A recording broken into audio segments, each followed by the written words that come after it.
ओम गुरु सत्ताय नमः। गायत्री महाविज्ञान द्वितीय भाग। लेखक वेदमूर्ति तपोनिष्ठ पंडित श्री राम शर्मा आचार्य।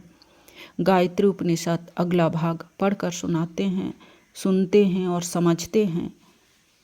यह बात बहुत सूक्ष्म और गंभीर विचार के उपरांत समझ में आने वाली है, इसलिए उपनिषदकार उसे उदाहरण देकर सुबोध बनाते हैं और इस गूढ़ तत्व को इस प्रकार उपस्थित करते हैं कि हर कोई आसानी से समझ सके।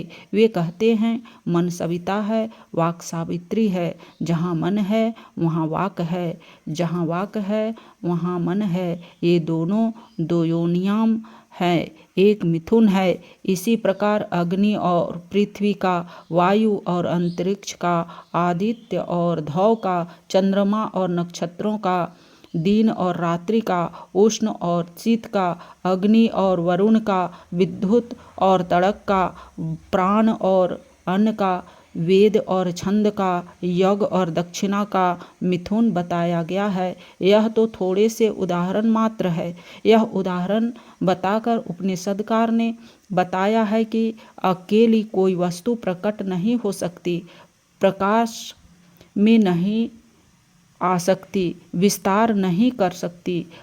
अव्यक्त पदार्थ तभी व्यक्त होता है जब उसकी शक्ति का प्रकटीकरण होता है। केवल परमात्मा बुद्धि की मर्यादा के बाहर है। उसे न तो हम सोच सकते हैं और न उसके समीप तक पहुँच कर कोई लाभ उठा सकते हैं। यह अव्यक्त परमात्मा सविता अपनी शक्ति सावित्री द्वारा सर्वसाधारण पर प्रकट होता है और उस शक्ति की उपासना द्वारा ही उसे प्राप्त किया जा सकता है।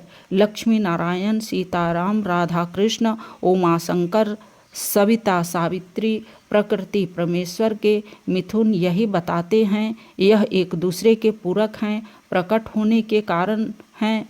जीव भी माया के कारण अव्यक्त से व्यक्त होता है।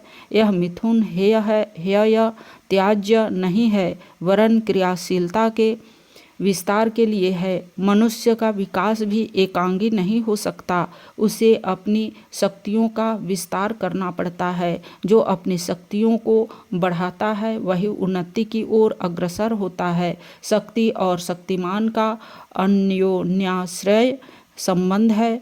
जैसे सविता अपनी सावित्री से ओतप्रोत है, उसी प्रकार हमें भी अपने आप को बहुमुखी शक्तियों से परिपूर्ण बनाना चाहिए। अपने साथ अनेक व्यक्तियों का सहयोग संगठित करना चाहिए। जिसके मिथुन जितने अधिक हैं वह उतना ही सुखी है।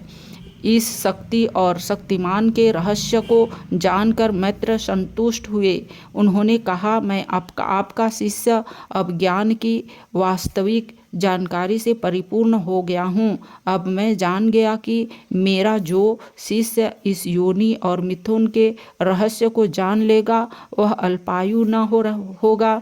वह शक्ति को अपना अविच्छिन्न अंग मानकर उसका दुरुपयोग न करेगा, वरन सदुपयोग द्वारा सब प्रकार का लाभ उठाएगा। इस प्रकार शक्ति का रहस्य समझकर उसका सदुपयोग करने वाले अल्पायु कदापि नहीं हो सकते।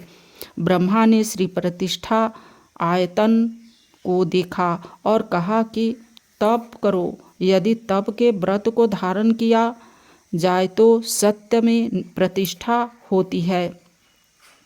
उस सविता ने सावित्री से ब्राह्मण की सृष्टि की तथा सावित्री को उससे घेर लिया। तत्सवितुर्वरेण्यम, यह सावित्री का प्रथम पाद है। ओम शांति।